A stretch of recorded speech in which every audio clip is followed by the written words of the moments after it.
This week, I'm joined by Denon Maximchuk, who is a relationship and a business coach. And in this episode, we really dive into some of the intricacies of relationships, of dynamics, of the energetics, of all the things that come up for all of us in relationships, as I discuss some of the things that I've recently been navigating in mine, and he shares some of the things in his. He really has a great set of insights when it comes to relational dynamics and explains them in a really clear and easy to understand way. And as usual on the Lost and Found podcast, we also take a little detour into some of the more philosophical and esoteric conversations. So I really hope you enjoy this episode. Before we get started, if you're watching on YouTube and you haven't yet subscribed, please do that because it really helps the channel. And lastly, the links to find both Denon and myself on Instagram will be in the description below. All right, that's it from me. I hope you enjoy the episode. You know, as I was saying before we hit record, I like to kind of bring things that are alive in the moment into the podcast and the conversations and what's going on. And, you know, when I came across your Instagram, some of the relationship things you're talking about on there, I really resonate with, and I think is really valuable content and information. And I've recently been in this kind of wonderful new relationship that has had a whole lot of interesting unfoldings, things that have been very different, the way that it's come around, the type of person she is, the things that we share. And there's been some amazing opportunity for growth. And as we know, like that also means something else. There's amazing opportunities for growth aren't always rainbows and unicorns. So I thought, what a perfect opportunity to get into this that's alive with you today. I see what you're doing. You're hooking me onto a coaching call through the form of a podcast, eh? I'm sneaky like that, mate. Love it. I love it. You know what? All the podcasts I go on tend to turn that sort of direction where people go, oh my goodness, I didn't realize that was me. So I look forward to whatever comes up in today's call. It's going to be fun, man. Yeah, beautiful. It'd be great if you could give a little bit of background to the listeners about, you know, kind of what it is you do in the like relationship space, and maybe a little bit of background. I'd like to understand how you got to this place as well. Yeah. So, you know, I'm actually never thought in my life that I'd be a relationship coach. And I say I became a coach as an accident. So my whole life, I've kind of been in the health and fitness industry. So originally, in my teenage years, I was a hockey player. I played at a pretty elite level up here way up north in old Canada. And I stopped playing hockey when I was about 18 because I was just too short. Coach, before one of our preseason games, right before Junior A was, he noticed I came straight from the gym. He's like, do you have a pump right now? I'm like, I do. And he goes, hey man, you're going to have to choose between the fitness industry, the health industry, and hockey. I ended up choosing to decide to go to the fitness and health industry because I'm like, damn, I'm too short. And I stayed in that space for probably almost a decade, really. And through that time, I tried out different areas of focus. I was a personal trainer. I trained elite and professional athletes. And then I met a girl probably 4 and a bit years ago now. And we hit that off really, really well. And through some conversations, you know, we started dating. And then we started to realize that we had so many similar interests in the health space, in the biohacking space, whatever it may be. And we started to launch a one-to-one female health coaching business because we realized there's massive issues in the female health coaching scene. Many women are not represented in studies. Many women are not represented by the medical industry in general. So we decided to launch this business together. Little did I know this would be the lead-in to me eventually becoming a relationship coach, because this was my first introduction into running a business with a significant other. Things went very well for a long time, and we built a tremendous business together, and ended up leading me also down another path of starting another business in business coaching, but from a more ethical and moral standpoint, and how we can build business from a conscious consumerist stand. And although that started going well in that direction, we started to come into some serious challenges in our relationship. And quite frankly, we didn't have the awareness as to why. And much of that led me to then looking out for help. I needed help in so many of these areas because you don't know what you don't know until you find out what you don't know, is the old classic quote, right? And eventually we broke things off. And it was the most traumatic experience I've ever experienced. And I was useless for quite some time. The pain I felt didn't go away for quite a long time. And I started reaching out to coaches for some help. I was like, I want to know what I did wrong. I want to know what I can improve. And I need to understand relationships to the highest level degree, because I never want to feel this pain again. So unfortunately, it came from, even the way I said it there, a place of lack, a place of scarcity, rather than I want to show up in my best in my relationships, always moving forward. It came from a place of, oh gosh, I don't ever want to feel that again. But that was the emotional push that I needed to become obsessive, as I do in all the areas of my life that I could become obsessive in understanding human nature, understanding behavior, understanding love, things that we were never taught in our younger years, in our teens, and even our early adulthood. So for the past year and a half, I'd say, I've gone as hard as I can down this path of understanding, whether that be certain spiritual elements, energetic elements of love, to the behavioral side of it as well, and perhaps even the evolutionary psych side as well. So I've basically dedicated much of my time to that, and weird things started happening. As I was learning, people started reaching out to me, people that I hadn't talked to in many, many, many years, and just asking me random questions. Be like, hey, I'm having issues with this part of my relationship. Can you help me? And I was like, that's so strange. I'm learning about all these things right now, and I haven't talked to this person in many, many years. And one day I started realizing, I won't get into the details of it, but basically I had sold one of my businesses, and I basically stopped one of my other ones. So I had nothing going on, and I basically had the opportunity to rebuild my life. I had been building the courses for the business coaching, but I actually had nothing that I was currently working on. And then I started looking into counseling programs. I didn't actually end up biting on them, but the moment I started looking into these programs, I had a guy reach out to me and basically go, hey man, I'm thinking about ending everything. And it's over a girl, it's over a breakup. And that's when I started to realize, oh my goodness, I'm not the only person who's completely oblivious to not only themselves and oftentimes the energetic side of relationships, but just behavior in general and how we're supposed to love, how we're supposed to deal with these things. Now, obviously, I'm not a therapist. I need to put that out there legally. However, many of the things that I talk about with my clientele as a coach can be very therapeutic. So obviously that person who was talking about ending things, he still needed to go and work with a counselor legally. However, it started to unlock kind of this chain of events that started to happen where he came to me, and then now a girl came to me, and then more and more people started coming to me, and I'd never once posted anything on Instagram. So weird, universal, everything seemed to be coming together moments, right? And at that point, I realized I feel like it's my duty, and I've realized this new purpose and this new stage of purpose in life would be to help people in these areas. So I started putting stuff out on Instagram, and with the marketing and creative backgrounds and all that, it popped off almost immediately. And now I'm where I'm at here doing this somehow for a living. It's kind of shocking how quick it's happened, and I'm incredibly grateful, and I feel very, very lucky. That's incredible, man. Beautiful story. And I think there's a huge pointer of something that, you know, a path that should be walked when things are unfolding in that way, where there's what just seems like just a natural unfolding. Like, it's like you're not pursuing it, it's pursuing you. And it sounds like that's kind of what happens. Very well said. Yeah, exactly. That was exactly it. It was very strange. Never something I ever, man, I would have bet $1 million I wouldn't be down this space, but here we are. Yeah, beautiful. Actually, I have a similar kind of story within my own life. It's like time and time again from, I remember 12 years old specifically. When I was 12, one of my closest friends at the time, her younger brother died. He was only 9. Wow. And the only person she would talk to about it, and her parents would say, like, Sabri, you're the only person she would talk to about it.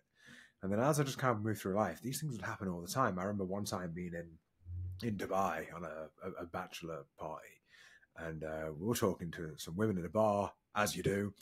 And I spoke to this beautiful woman, stunning, and I just kind of noticed a couple of things that she said, and I just kind of asked her about them, and 15 minutes later, she's crying and she's saying, "I'm not even telling my husband this," and she's telling me all these things, and she's saying this is going to change how I parent my kids. And these things would happen nights out at the gym. People tell me about like alcoholism, or the dad was like this, and they've never told like even the closest friends these things, and it's happened over and over and over. And you get to a point where it's like, I think there's something here that I'm meant to be doing because it keeps finding me. It's kind of the prerequisite to any sort of work that we do with people. If, A, you have to truly be interested, and B, do you already have that ability to kind of hold space and hold that leadership position where people kind of gravitate to you? I think any counseling or whatever school you decide to go to, that's usually one of the first questions they ask is like, "Hey, is this for you?" And that's usually one of the first. Just a quick one from me. Over the last 12 months, I've been working on the creation of a 6-month mastermind called Freedom Within. And I am really excited to say that it's going to be launching this January. The mastermind is dedicated to 3 different phases. The freedom from the past, where we let go of the things that really hold us back from being the truest essence of who we are, from past traumas, from limiting beliefs, and all of those things that weigh heavy on us throughout our lives. Phase 2 is the freedom to really be who you are. Once you let go of the ball and chain of the past, who are you truly in your fullest expression? And I believe that truly all of us just want to be the way that we're meant to be. And lastly, phase 3 is the freedom to become. From that place of wholeness, of feeling complete, of letting go of all the things from the past, who do you become? Not from a place of lack, not from the place of needing, but the way that an acorn yearns to become the oak tree, because that is what it's destined for. Throughout this process, you'll discover your unique gift, your talent, what it is that you want to share, that you want to birth, that you want to create, and discover what your true north is. What direction do you want to go in, and what would truly create the most beautiful and meaningful life for you? If that calls out to you, then I encourage you to hit the link below and register a free 30-minute discovery call where you and I will have a conversation and we can talk about how this program could benefit you, exactly what's involved over the 6 months. And there's so many exciting things that are involved in it, as well as special guests like Maestro Hamilton Souther, who is a dear friend of the podcast. So if this calls out to you, go ahead, hit the link below, schedule a call, find out more, and see if it's a good fit, and you can join the waitlist ready to start in January, making 2024 the most meaningful and purpose-driven year yet. All right, that's it from me. Let's get back into the episode. What do you feel like from the deep dive and study and the kind of the nature you have to go all in? What are some of the things that you've kind of found that you would say are the most kind of prevalent in misunderstanding for some people? And I know this is a huge spectrum and topic, but are there any things that immediately ping out to you where you feel like, if only people knew this? Is there anything that comes alive in that way for you? Yeah, 100%.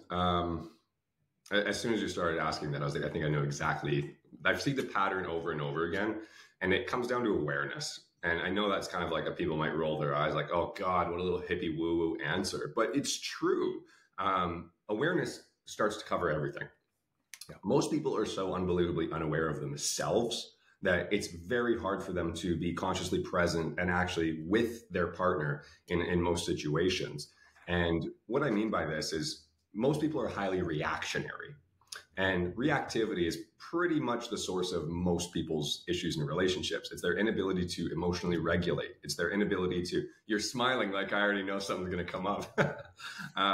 But especially for men, I would say emotional reactivity is probably the source of your, I'd say, lack of masculinity, quite frankly. And it's very hard for you to hold that safe and secure place, especially for a woman in a relationship, when you are in a reactive state all the time. However, in the current society that we are in, most people are in a reactive state. It's, this ADHD society of constantly just things happening, and we're always Like, does your phone buzz and are you immediately taken off of topic by that and then go over to it? Or are you consciously aware of, I can get to that in 5 minutes? It stems to a very, very deep level of, I would say, not only lack of awareness, but lack of personal control.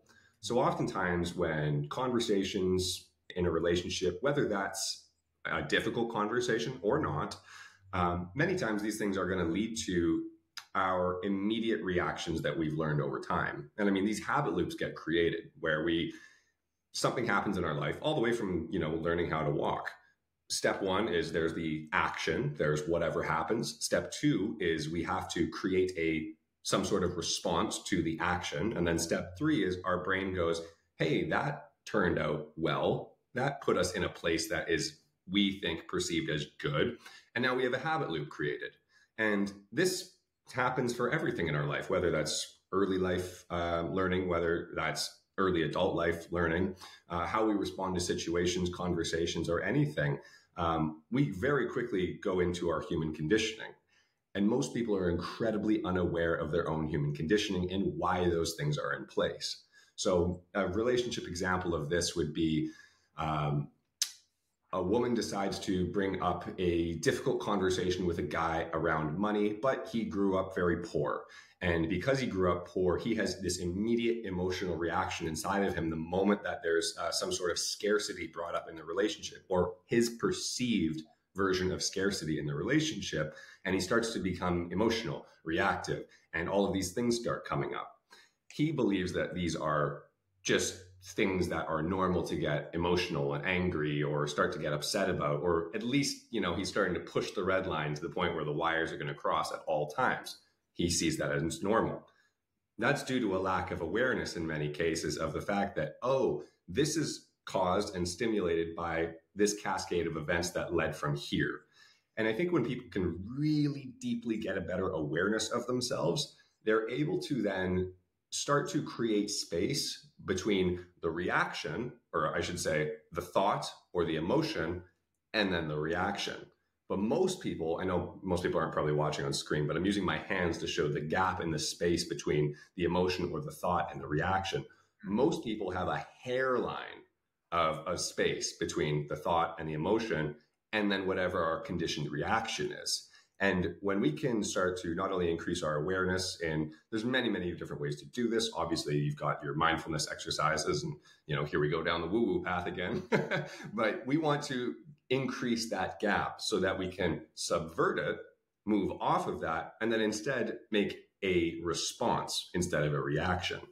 And that's just kind of, I would say, a very general way of going about looking at one of the most common patterns that I see, because most people are not able to, A, be aware of their own human conditioning, and then B, make the conscious choice in the moment to be aware of when it starts to come up so that they can move around it. Amazing, man. Yeah, amazing share. Thank you for that. And just to let you know, we're a big fan of woo-woo on the podcast. I know.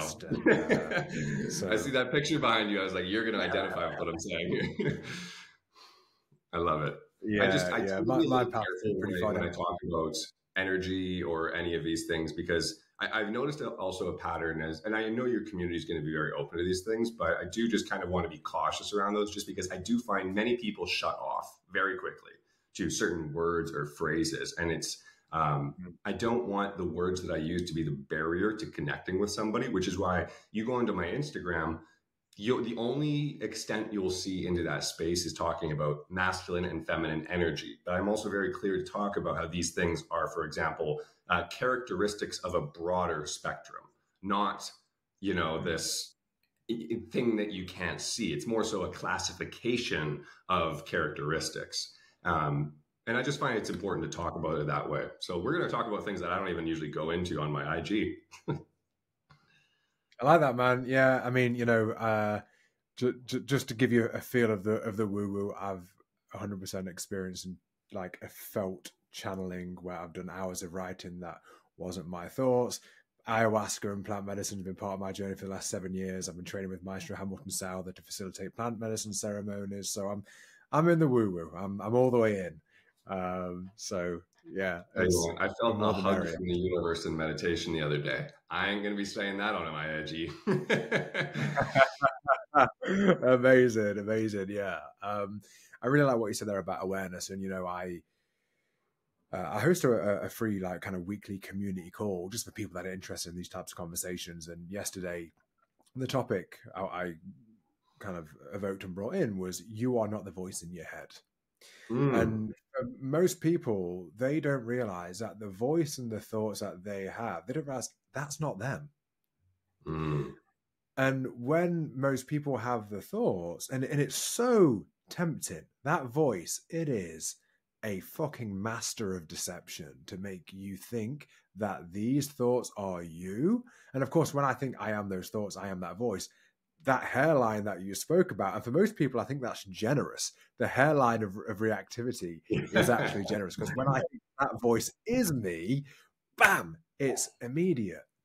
And one of the things I was talking about yesterday is that, if we can learn to observe that voice or those thoughts as a voice and the thoughts that arises in us, but is not us, that we are the observer or the witness, then it really helps. But something you said then, which I think is really important to know, is that when we're actually emotionally triggered or activated, the ability to see the thoughts, it's the difference of like kind of playing with like pretend guns versus I'm now actually in the war zone and the bullets are flying at me. And can I stay cool and calm in that scenario and allow that break, that moment between, okay, I'm feeling this stuff. Can I be with that for a moment before I react? And that, just that one thing alone, is hugely beneficial, but I think that would save 95% of relationships. The stupid shit that you regret saying that one time, all of the things that come out in those moments where you are no longer in control. You've separated from consciousness, and you've started to re-identify with the person, essentially, the human physical body. All hell breaks loose when you start to lose that awareness, the watcher space, the third party space. Yeah. I'd say that's the common pattern. And, it's funny. It's great because, and the reason I smiled before, you said, it's a smile. I've literally been having to exercise this today. And actually I'm very glad with how it went. So I'm in a new relationship, and we met at, are you familiar with Dr. Mark Gaffney? No. Okay. He's he's certainly a genius. He's the president of the World Center of Philosophy and Religion, and he's Aubrey Marcus's like main kind of teacher at the minute, and him and Aubrey are hosting an event together next year. He's been on Aubrey's podcast a lot, and Mark is a teacher of mine. I'm part of the center there. I was with them in Vermont in June and in Belgium, and Mark is doctorates in philosophy from Oxford, and he's written 25 books on human existence. He's writing this great library. Actual, like, legitimate genius. I've not come across many people like him ever. Like have you heard of Ken Wilber? I feel like I should know all these people that you're telling me about. I'm so interested. I'm going to write down some notes. I have not heard of Ken. Ken is, Mind Valley. Yes. Yeah. So I forget the founder's name of Mind Valley, but he refers to Ken as, he believes Ken's the greatest living philosopher on earth, and Ken and Mark do a lot of things together. So this is a draft of a book they're doing together: First Principles and First Values of Evolving Perennialism.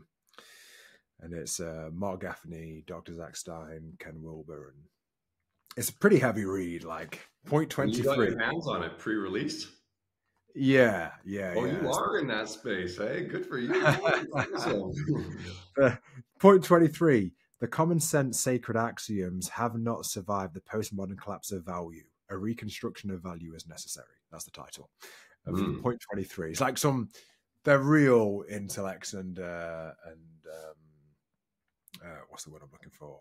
Scholars. Like, And anyway, I was at an event with Mark. His as well as that, he's also a rabbi, but his thing is in the Kabbalistic Hebrew mysticism traditions. So super interesting guy. And anyway, I was at one of his events at his mystery school, and I met this wonderful woman there. It was actually the first person I met in the airport before we even went to the event. And there was just this like immediate intrigue. I could sense that there was a capacity and a depth within her that really stood out to me. And, you know, every night, I think the earliest we were up talking to was like 2 or 3 a.m. Oh, beautiful. We just hit it off. We really did. She's from the States. I'm living over here in England. And then, you know, within kind of 6 weeks, she was over here, and she was here for 2 weeks. She flew back, came back like a week later for 3 weeks, went back, came back again. And she is here now. And it's been amazing. And like, there's so much wonderful things I could say about her. But also, it's been this, like, there's, as with every relationship, these opportunities that things arise, things come up. Now, for me, as much kind of work as I've done, I've really been in the space of doing a lot of inner work. I'd say I began 21 years ago when I started listening to Wayne Dyer and reading philosophy then. And, you know, it's been a good journey, but I certainly had, you know, a fearful, avoidant attachment style, you know, a turbulent, unstable kind of, like energetically, both parents were there, but my dad, bless him, was very reactive and emotional and volatile. It could be like you know, snapping the fingers, and you know, those kind of things definitely created this disorganized, I don't know where I stand, is it this, is it that, attachment style. And whilst I've got a lot of awareness and see a lot of the things, and generally speaking, in most of my life, it really doesn't arise, like, you know, hardly ever. But when we get into those intimate relationships, they're the times where we get challenged, or anything that's left, anything that still needs wringing out, is like, that's what's going to get it. And I guess, you know, we had a few days of some turbulence, and it led to some conversations that I feel unsettling, you know, with my body. Anyway, this morning, I really had to kind of just be willing to be nailed to the cross. And I was like, I want to really hear everything. And I wanted to enter into that conversation in a space where it's like, I want to look for everywhere you're right rather than where you're wrong. So I feel no need to defend, in the deepest knowing that I am intended, that I am like actually intended by reality. I am meant to be here, that all of me is meant to be here. All of me is okay. And with that said, tell me any of the things where you think I've been missing the mark, where I've been doing things that have caused some type of distress. Like, let me hear it. So she's been trying to say some things for a few days about some patterns, and I thought I heard. I wasn't hearing. This morning, I really got it. I really heard it. And I could feel there was the moments where I felt the want to be like, yeah, but you, or like, or to defend, or to say where like in some ways it wasn't right. And I would notice that voice, and it wasn't just the voice, I would feel it in my body. And then I would override it with, no, look for where she's right. Look for where she's right. And then I actually really truly heard what she was saying. I really got it. And I could tell she got that I got it. So we did that. And then a little later, something else arose today, which wasn't necessarily a bad thing, but my nervous system's felt a little like this over the last few days, you know, a little unsettled. And then, you know, something came up a little earlier, and similar kind of feeling. And, you know, I'm not used to having these sensations arise. It's been a while. And I was like, oh man, it's there again. So I just kind of said to her, like, okay, I said, like, I'm just feeling a lot here in my body, and I just want to really stay present and be able to have a conversation around in this way. And she's amazing. She's an incredible coach as well. So she actually like held space for me in an amazing way, and she just really kind of read it perfectly. And it ran right through to like 2 minutes before I hopped on. We started the podcast. You're fresh. But Oh yeah, fresh. But it's when that feeling is really arising, when it's really arising, to actually be able to override it and to be like, okay, I can be with this. I can be with this. And I trust that in getting through this, there's going to be a dimension that I unlock that wasn't there before, which is going to allow for more growth, for more intimacy, for more connection, for more love. And but yeah, it's hard. It is so difficult, even for people that are like really deep in this realm, that really focus on it, that teacher that are doing all of it. And sometimes we don't want to admit, we almost don't want to admit like, oh, I fuck up too. I miss the mark as well. I think sometimes we all want to make out like I've got this sorted, I've got it, but yeah, I've had one of those days, one of those few days. Yeah. So yeah, it's kind of fitting that we're having this podcast and we're doing this. We're doing this show today. I'd say one of the blessings and the curses of being kind of a bit more of a conscious person, I would say, is the fact that you are also aware of these things and where you should be. It's like your higher self is always talking to you in that moment, and you're kind of just like, fuck youing it a little bit in the moment, because you're just like, hey man, I'm trying my best, and it's still gnawing at you. And I can understand how sometimes ignorance is bliss. However, we'll never grow from that. And that's kind of the trickiest thing. I'm constantly, especially if you're a highly analytical person, as it kind of seems like you are, we can get really deep in the moment, not only in the moment with that person, but with ourselves at the same time. So not only are we in a fight with them, we're in a fight with ourselves, and we're just trying to keep all of these entities in safe mode so we can actually move forward in a way that's going to be productive for everybody. And that is tricky. And it's even trickier, I would say, for guys, because a lot of the time in this society, especially in cases for like you and I, where perhaps the partners that we choose to be with are going to be a little bit more open and aware of these things. It's difficult for us to have the tendency to want to be able to open up to them in ways that perhaps could also have an effect on our masculine frame. That's where things get really tricky, because striking the balance between still being able to not subconsciously alter with our partner our ability of that strong masculine person who is able to be that safe place for them, while also still being able to be open and communicative enough about what we're going through, and finding the balance between how much do I use them as a sounding board, how much do I bring to them, versus how much do I just simply communicate to them, but then take my troubles and all these things to another person, such as a coach, in order to process it somewhere else other than the relationship. And I think that's hard to find that balance. For most people, they're completely unaware of the fact that, hey, I should not be processing, most men specifically, I shouldn't be processing these really deep problems that I'm having with my partner, because I have to be that safe and secure place for her. And oftentimes it's not your fault. This is more of, you do have to look at the girl for this, or your partner for this. If she is not able to separate herself and realize that, this person is going through some things, usually it has a subconscious effect on them.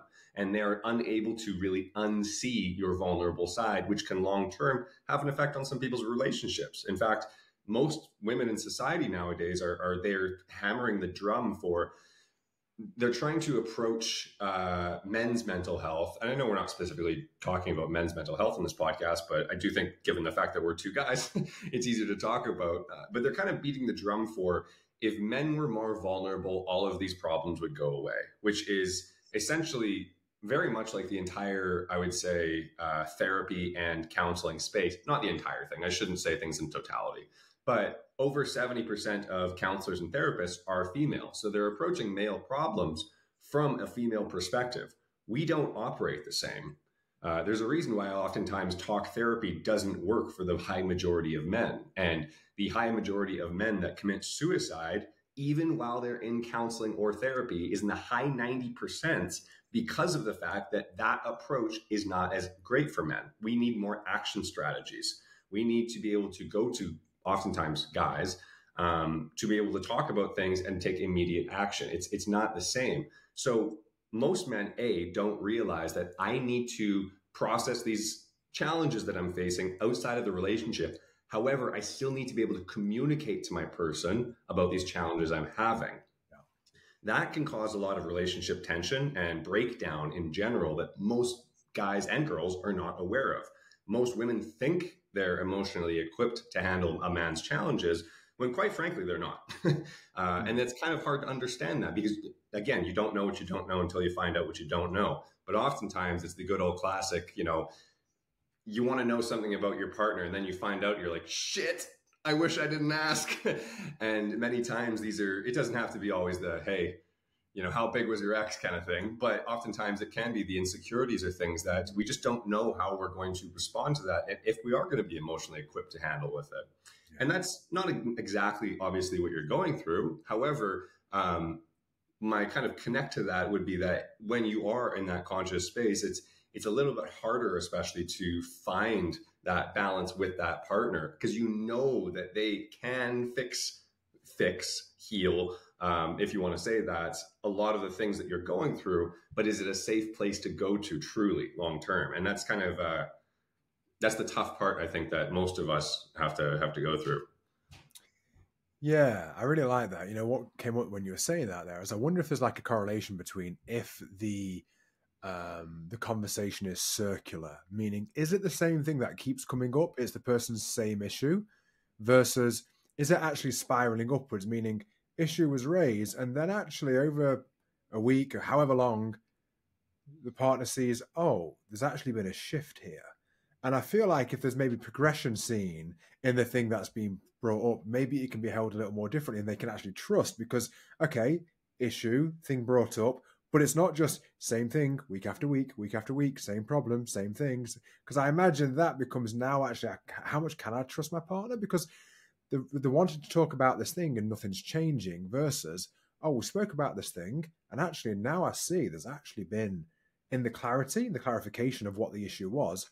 He's actually owned it. There's been a shift. There's been a change. I can trust him.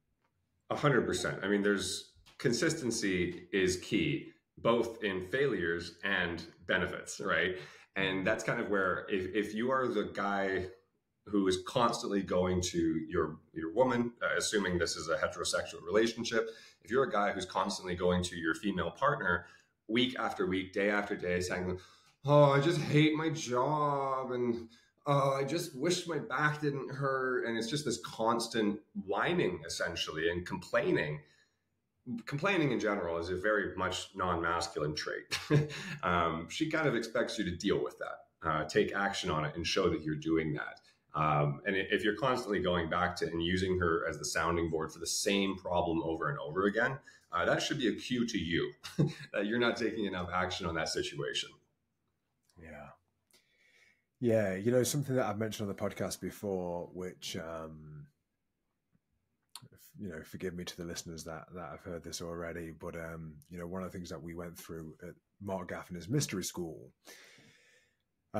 he was talking about line and circle and how before masculine and feminine, there's line and circle, and line is masculine, circle is feminine. And that he went through the qualities of each 10 qualities of line and circle, each of which in their like kind of clarified way and each in their shadow.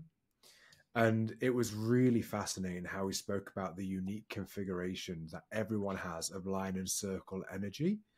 And that it actually is really helpful because it allows us to break away from some of the assumption of male masculine, woman feminine, and start to see, oh, I have these line and circle qualities. And he goes into, just how his mind works. He'll go down to he'll show how cells are formed under a microscope, and you'll see literally these line and circle qualities within them. And it's kind of wild how he points to literally all of the universe is line and circle, and how he breaks it down is pretty fascinating.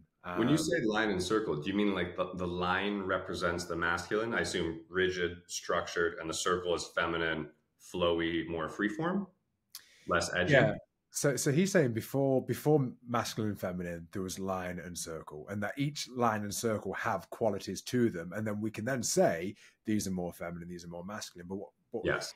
the thing that he kind of talks about is that everyone, like every person, is a unique configuration of line and circle qualities, and that no two people don't have the same fingerprint, don't have the same configuration of line and circle qualities and energy. And it's pretty fascinating, actually, getting into 100%, I agree. 100%. I think one of the challenges that most people face, especially nowadays, due to the fact that I'd say almost everybody, but especially young folk, are learning what they think is love and relationship tips primarily from the internet. So oftentimes they quickly go down these rabbit holes where perhaps they connect really well with this one video of that one person saying that one thing over that certain audio sound. Next thing you know, they're getting this tremendous amount of input from the algorithm that pushes them down these like black pill, red pill pages, maybe like the Sigma male pages. And then they start to get this onslaught of information that they think is facts, that they think this is correct because that's all they're being fed. And obviously now that they're in their own echo chamber of the algorithm, they just assume that this is reality.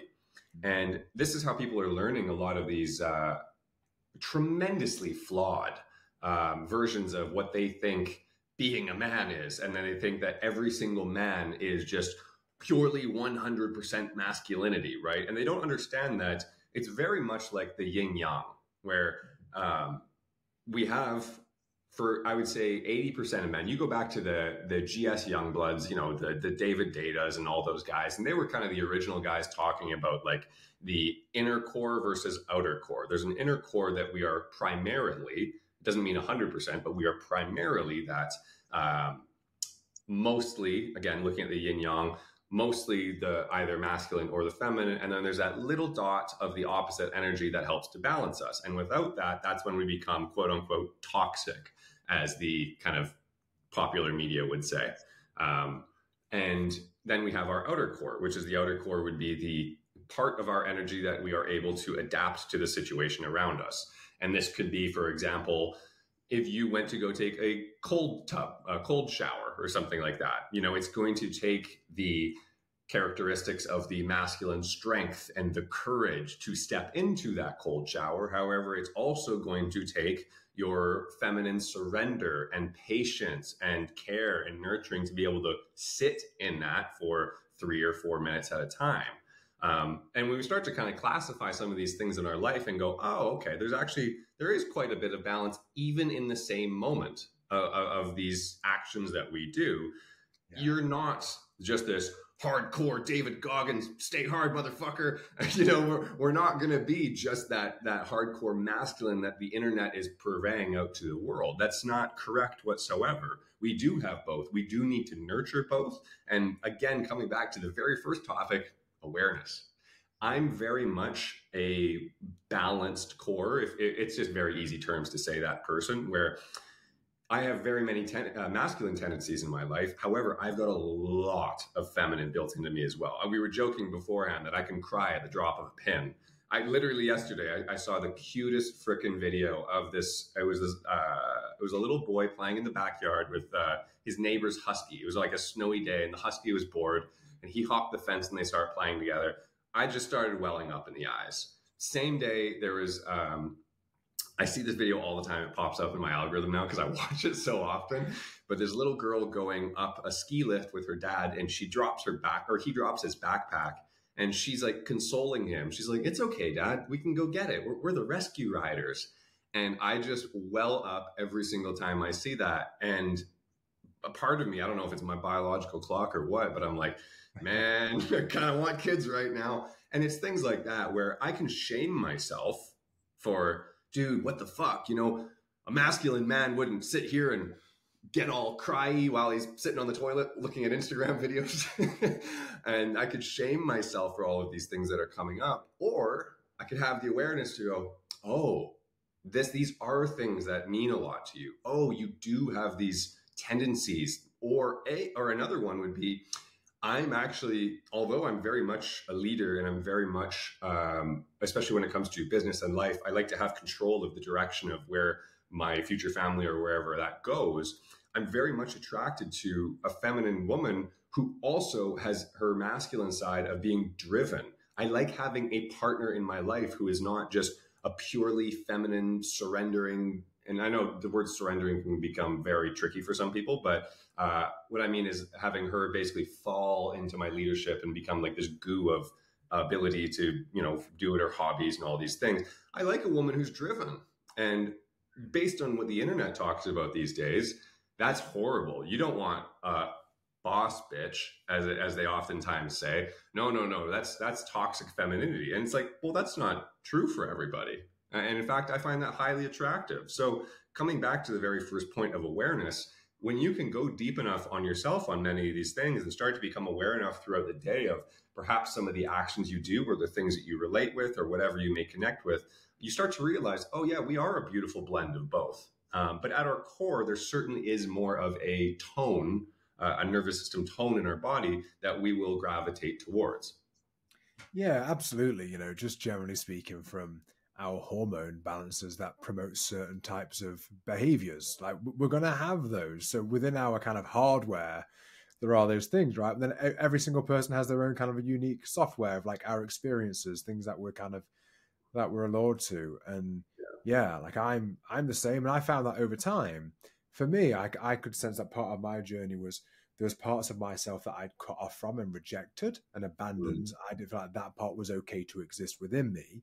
And then as I've kind of gone through my own personal journey of reclaiming those parts, and in the reclamation, it's like more joy, more playfulness, more tears, like more of those things were brought back in. And it wasn't that I wasn't those things, it's that I wasn't allowing them. So, when I was in my early 20s, I was like a lifelong martial artist. I owned a martial arts school.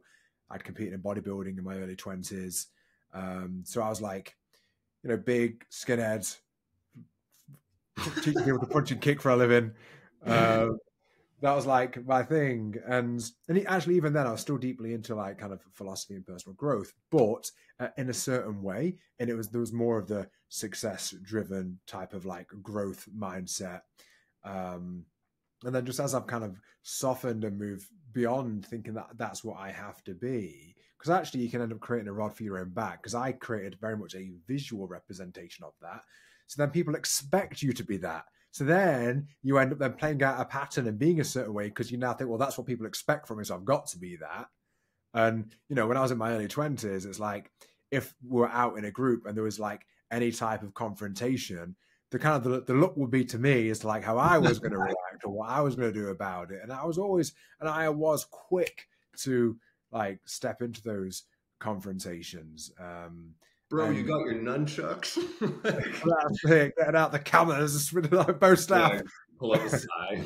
That's so funny you say. You and I are actually very similar, and I'm laughing at that. I was like, man, you're my European brother from another mother. I grew up. My dad owned a dojo, and I grew up in the dojo. And then in my early 20s, I was like highly competitive in men's physique as well. And like I've traveled to the Arnolds and all these things, and it's so I'm very much aligned with you in that. Where it's really funny how quickly we allow those things to become our identity. And even to this day, I very much struggle with that. When I'm in the gym, I see people who maybe knew me back in the day or followed me back when I was like the douchey fitness guy, and I still very much like I don't weigh what I used to. I'm like 20-ish, 25 pounds lighter than what I used to be, and I notice when it comes up in me, and I notice that, and I go, hey man, it's like they're not judging you.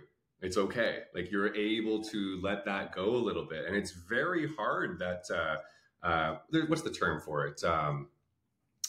Not imposter syndrome, but body dysmorphia. Like when the body dysmorphia starts to kick in, I'm like, oh, wow, that's interesting. That's still in there. But again, as long as you're aware of it, you will not allow it, hopefully, as often to start to integrate in with your actions as much. So I very much relate with you on that. Yeah, man. And it doesn't surprise me, it doesn't surprise me that we have those commonalities, because when I was looking at your content, I was like, oh, I feel this guy. And normally when that happens, like, oh, I feel this person. Normally it turns out like, oh, we've got all these things in common. So I'm actually not surprised. Yeah. But yeah, absolutely. I think it's recently actually since my partner and I have been training together because she really enjoys lifting, and I have had a torn cartilage in my knee for a few years now. It does actually need surgery. I keep putting it off. So my legs have just definitely shrunk over time. I kind of joke, I do like an annual leg session. You get the stir sticks going on. But we've been training together recent, and as you know, a lot of women love training lower body, so we've been doing legs like twice a week. I've been doing hip thrusts, and it's actually the first time in a long time I've seen significant strength increase. So I think on Monday I was hip thrusting like 500 pounds for 10 reps, and she did basically 400 pounds for 6 reps. Like pretty impressive. And who's got the bigger peach? Yeah, it's actually crazy though. You start training more glutes and you start to realize how much of your body gets put together. I mean, the lumbopelvic hip complex, going back to my old training days, like how important that is for not only your core and low back strength, but all of a sudden, like you start to walk upstairs and you're like, whoa, I got a little spring in my step. It goes a long way. Yeah, well, I actually noticed that everything, like systemically, my strength has been increasing. I mean, I was really strong in my early 20s. And I've had some bad injuries. I've had a complete pec tear, I've had a lat tear, I've had a hamstring tear. So this pec actually isn't properly attached anymore. It's like, oh my goodness. This side, which is like quite thick, this side is like, is that. What are you training like Branch Warren? Oh man, yeah. I used to like, my heaviest bench, I've got a video of me doing 1 rep on, it was 200 kg, so it's like 440 pounds. Wow. I used to fly with 44 kg dumbbells, so I don't know what that is. It's like 90 something pounds. That's egregious.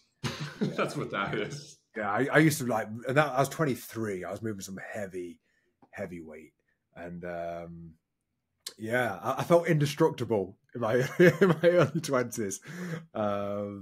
And now, you know, like you said, like now I literally can't bench more than a plate and a half. And I used to literally go 1 plate 20, 2 plates 15, 3 plates 12, 4 plates 10, 4.5 plates 7. And then I'd kind of work up to that kind of. Well, you know, some of our mutual friends and acquaintances. One of the coaches that I worked with was Justin Lovato. Still do. He's a great friend. Absolutely love the guy. Love him like a brother. And he, I mean, you know, he used to be like the quad father, I think they called him, or something like that at the Gold's Beach, Venice. He was one of the head trainers there, and he used to squat hundreds and hundreds of pounds. And his rule now is he doesn't go over 225 pounds on squats.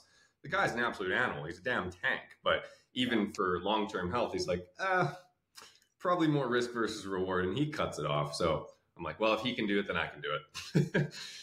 Yeah, exactly that. But like you say, your identity gets so entwined, and because of the injuries I've had, it kind of, I know there's no way I can, like literally, it'd be impossible for me to try and move the weight that I used to. So it's like, gotta let that go. Almost a blessing, honestly. In some ways, it's like you are forced to. It's tough when it's like your body's in a good shape, and you're like, I could probably still do it. Yeah. Well, we're still bro out for the next 2 hours.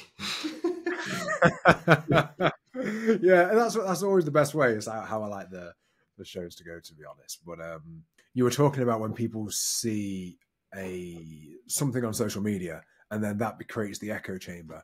What I thought in that was really interesting is that, and I was thinking this recently, we all have like a cognitive bias, and there's a whole like RAS, the reticular activating system, where we kind of find things that confirm what we already believe or think. So for a lot of people, yes, the actual relationship advice that they decide that the echo chamber is created out of is something they already resonated with, which might be supporting a belief that's completely inaccurate and not serving them, but it might actually serve like an egoic or wounded part of them, like it is the red pill thing, which is like kind of like It seems like his guy is just mainly like hating women. I think that's right. I think it's red pill. I don't even know what color the pills are anymore, but I can characterize the archetypes very well for you. Yeah, you're 100% right on that. It's okay. Keep going. You had more to that, didn't you? Yeah, I think it's just interesting that we then, based upon we find information that could serve us in a way, but what part of it is serving it? Is it serving like capital I, like higher self, or is it kind of serving my lower self that wants some kind of confirmation of like why I see the world this way? Is it actually reaffirming the reason I feel hard done to and a victim? And if so, we then start consuming that, and then we get shown more of that in our feed. That creates the echo chamber.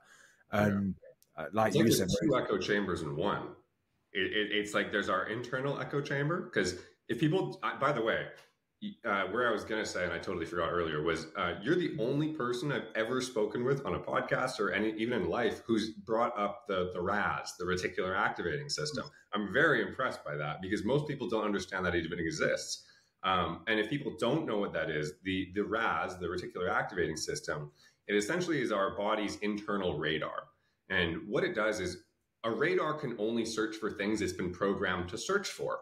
And, you know, we see a radar on TV or in movies. It searches for, let's say, a submarine radar searches for maybe it's certain frequencies in the water that it starts to ping on this screen that people are looking at. And very much the same thing in our body. But the trick is your radar has to be programmed to search for those things. Very much how your algorithm has to be programmed. It searches for things that it thinks you're looking for. And there's ways that we can control this in our life. I mean, right now on the other side of this computer, I've got this large vision board in front of me. And I've got the truck that I want. There's the land that I want. There's a beautiful image of my future family, I hope, on there. The home that I want, the trips I want to go on, and a whole bunch of other things. I'm subconsciously programming my brain to look for those things. And some of you will know this on a much more physical way of, like, if you've been through a breakup and your ex-girlfriend drove a specific vehicle, maybe it was a little red Honda Fit, you will always see those little red Honda Fits. Every single time you see one of those cars, your heart sinks a little bit and you get that little bit of a flutter, at least for the first little while. But even over time, you see that car and you will recognize those cars more than your very first car, because there's so much more of an emotional attachment to that. That's your own internal reticular activating system. And there's lots of them. You probably have hundreds of these little programs, but that's one of the versions of the way that if we can be so emotionally tuned to truly what we're looking for, and that's conditioned, which is where it gets tricky with the social media, you will continuously search out, or at least be aware of that. It's the classic, there's the marketing book. I'm trying to see if I can see it from here. Seth Godin, The Purple Cow, right? It's like, don't think of the purple cow. You immediately think of the purple cow. Where it actually comes to retraining those systems, that's very difficult. Yeah, absolutely. And it's pretty wild how it works. And even just like to your initial point, awareness, even having awareness that is what is going on. And if it makes sense, if you think about it, it's like a filtering system. We can't possibly take in everything that our sense perceptions are absorbing throughout the day. So it's just like, no, relevant. No, relevant. Otherwise, we'll just be an absolute information overload. But when you realize that is how it works, and you know what you said then about the information we find on social media, you know, this actually, I started thinking about this a couple of nights ago when my partner brought up a teaching of David Data, actually, and saying why she liked it. And I was thinking, I wonder if like part of that, the reason she liked that thing in particular is because she already feels that thing to be true. And what I noticed was she was actually pointing out a thing that I did that very day that she liked, and it was a thing of his. And what was funny is, have you heard of the term inner citadel? Yes. Yeah. I felt like, I think what's going, because I do this, you know, there's an interaction that happens, and then I try to zoom out and go, what was going on there? And I was thinking, I think she kind of resonated with that because it's like RAS type thing, kind of confirming something that she already kind of felt and believed to be true. And I think even though she said I did it, I have somewhat of an inner citadel around the things she was talking about, where I kind of had some resistance to it, even though she was saying that it's a thing that I did, and she was saying it in a really positive way. There was actually a little resistance there to the teaching. And then I was kind of like approached it kind of in a skeptical manner. And I just thought it's so interesting how we have these inner kind of programs and systems that are working. And for people that don't understand what an inner citadel is, it's like if, for example, not saying that all people that are overweight, this is what it is. Go there. there's definitely somewhat of a movement of like, it's easier to say I'm happy not being in good shape than what it is to get in good shape. And if I feel like I can't get in good shape, to say, actually, I don't want to be in good shape, I'm really happy being like this. It might not be that I'm actually happy being like this. However, it's easier to abandon the thing that you might want and is difficult than it is to say, I find it really hard. So it's easier to kind of like abandon that and say, don't want it anyway, than what it is. Not saying that's the case for everybody. And I'm sure there's a whole load of people that are really satisfied in whatever shape they're in. But that could be a good example that I actually used to do before I kind of turned to bodybuilding and started doing that. There was that kind of like, like I'm not bothered about that. Or like I'd kind of put down the guy that was in good shape because that wasn't me. And actually, it's what I wanted, but it was easier. And all of a sudden you're going down the YouTube rabbit hole of natty or not videos. Yeah. If you have to ask, I mean. I don't know. I had a friend, her name is Brooke Piggin. She recently went pro, and she was completely natural until going pro. And I've seen some things happen that I'm like, that's really impressive what the human body can go through. But anyways, that's a whole other topic. We're going to go down the pro side again. and in fairness, when I say if you have to ask, that was a joke, because actually what I would say to other people, I know people when I was competing and I'd done anabolics and what the friends had, and there'd be someone who claimed to be natural and like, there's no way that he can be. And I'd be like, here's what's true. There's no way I can look like that naturally. Mm-hmm. Like, I can admit that, but this guy might just be a genetic specimen. And like, if so, fair play, well done. Yeah. Just like the energies inside of us, right? We are built up of our own unique makeup. So you just never know. And actually, that'd be another good example of kind of the inner citadel thing that's going on, right? Is like, a similar type of thing. But anyway, going back to that conversation, it was interesting to see how I think there's some type of like cognitive bias and RAS thing going on, which, by the way, not to say that the teaching wasn't accurate or true, but I think the allurement might be, I already feel connection to that and resonate. Let me lean into more of it. And then how sometimes a certain teaching can actually turn us off because it might point out something that maybe we should be looking at and going into, but it creates discomfort. So it's easier to say, that's bullshit. I think it's important for us to continuously self-audit ourselves and exercise the ideas. Doesn't matter who's teaching us, doesn't matter where we're learning it from. Books, mentors, coaches, whatever it may be. I'm constantly telling my clients to question what I say. Like, it's okay to question what I say. I'm not 100% right. I've been very much wrong before.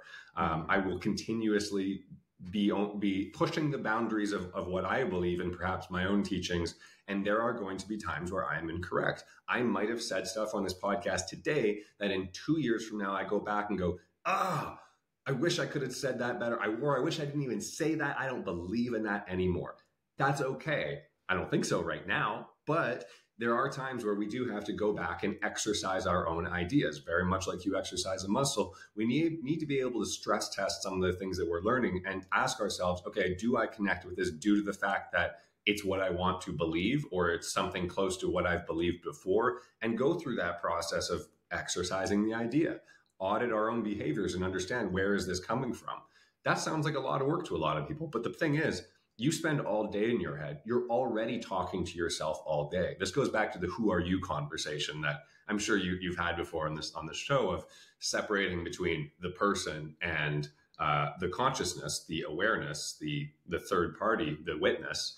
And you're always going to have those conversations anyway. So if you're going to instead sit here and, think about that one daydream that you decide to romanticize on all the time, you also have the opportunity to go through the process of, when you're just doing, I would say, low intensity activities where you are having those conversations. Yeah, to be able to go, okay, that's so funny. This thing keeps popping up. I'm noticing this pattern of me gravitating towards this thing. Or, when that person said this thing to me, I noticed this weird feeling, and I kind of felt that crawling up my throat. And I don't know, was that anger? What was that? Was that, did I feel judgment? Did I feel like my ego was being pushed?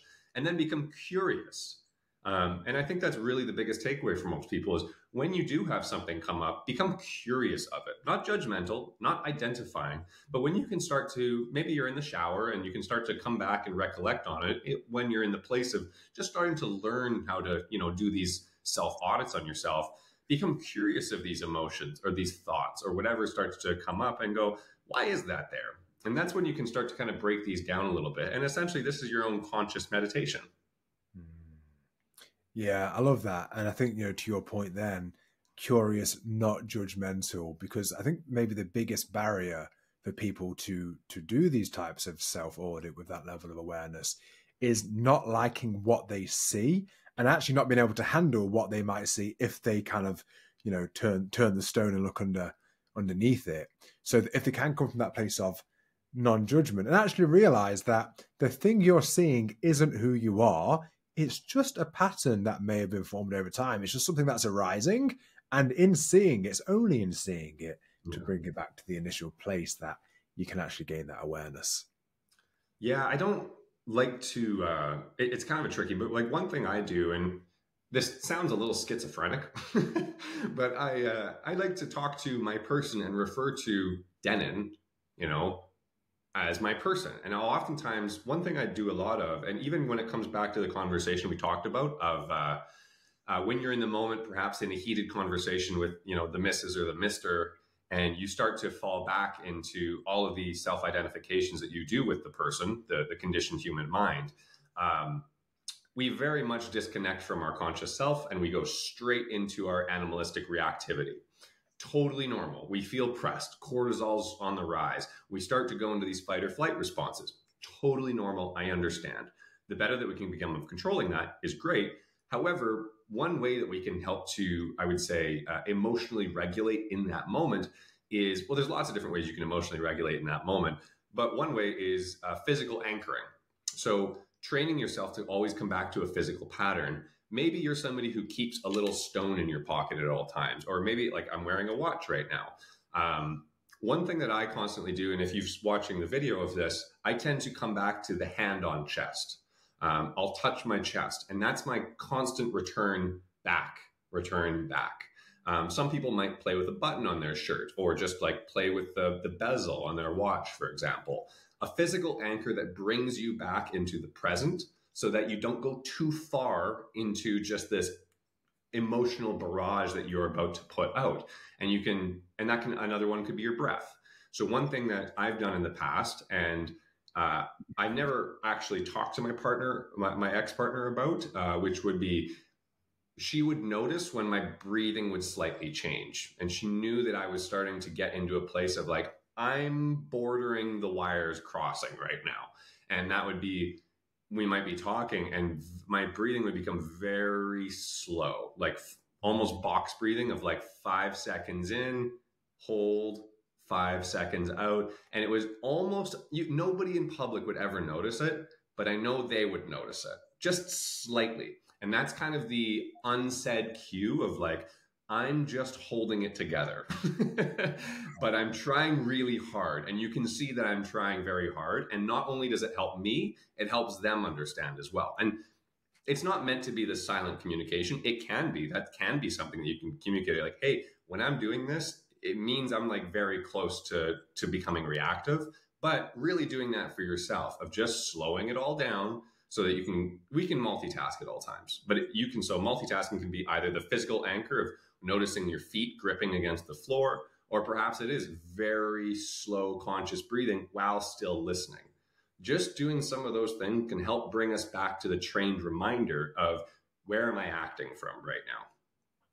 I love that. And what you said then about, your partner noticing it, I think actually, if a man's partner can see that, I think it makes him a lot more trustable to her, because she can see, oh, I see there's something going on here, and he's not just like just going with it and getting lost in it. He's actually being conscious and choosing not to go into it. And I think that creates a lot of trust around safety. And, just to loop it back to the conversation I was having earlier, I was activated. I could feel it.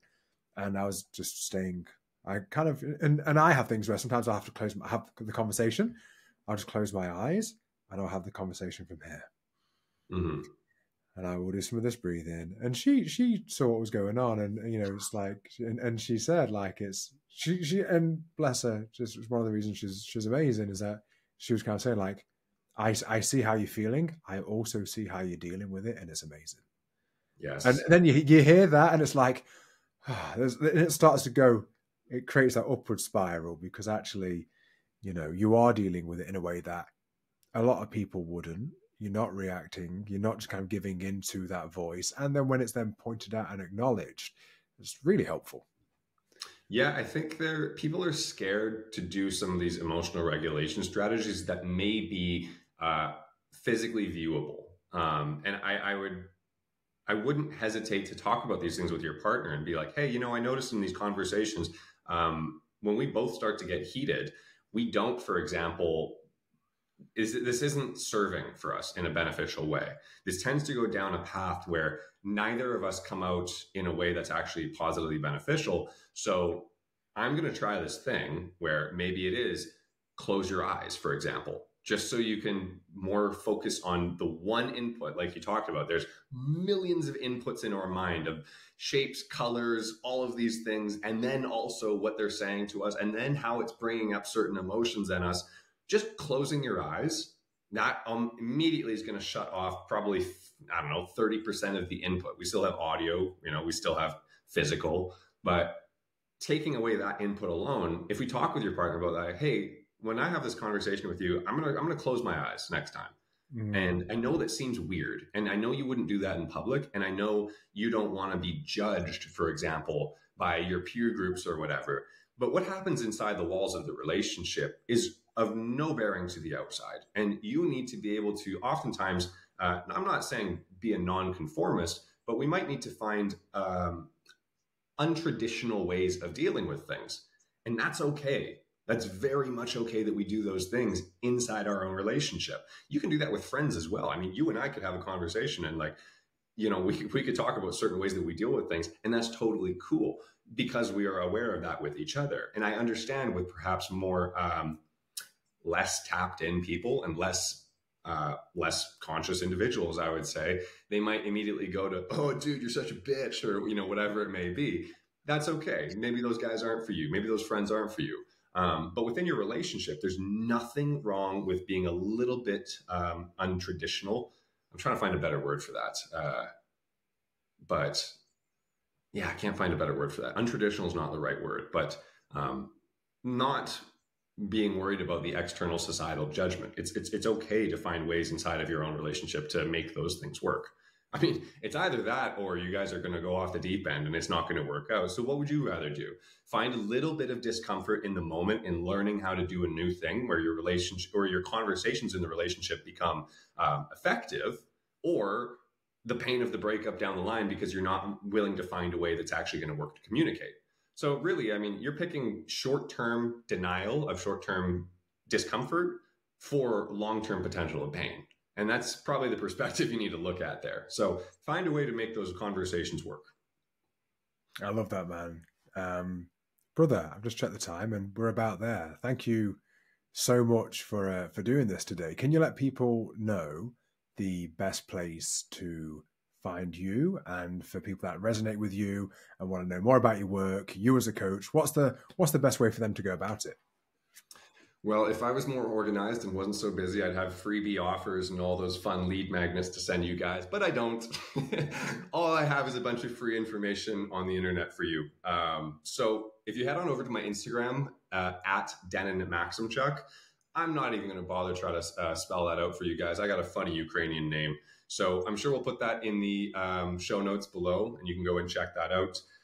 Try to put a bunch of posts out each week of actionable items that you can either ponder on or inject directly into your life. And I hope those are going to be valuable for you. If you did come follow from this podcast, please send me a message. I'd love to see who's coming on over.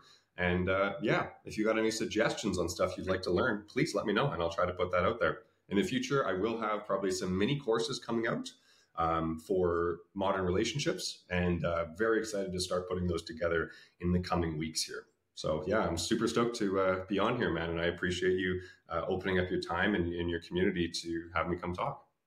Amazing, man. Thank you so much. And I hope we can do it again. Absolutely. Anytime. Thanks, brother. Thank you so much for watching. I really hope you enjoyed that episode with Denon. Again, to find him and myself, the links will be in the description below. And if you haven't yet subscribed to the channel, please do that. And I'll see you on the next one.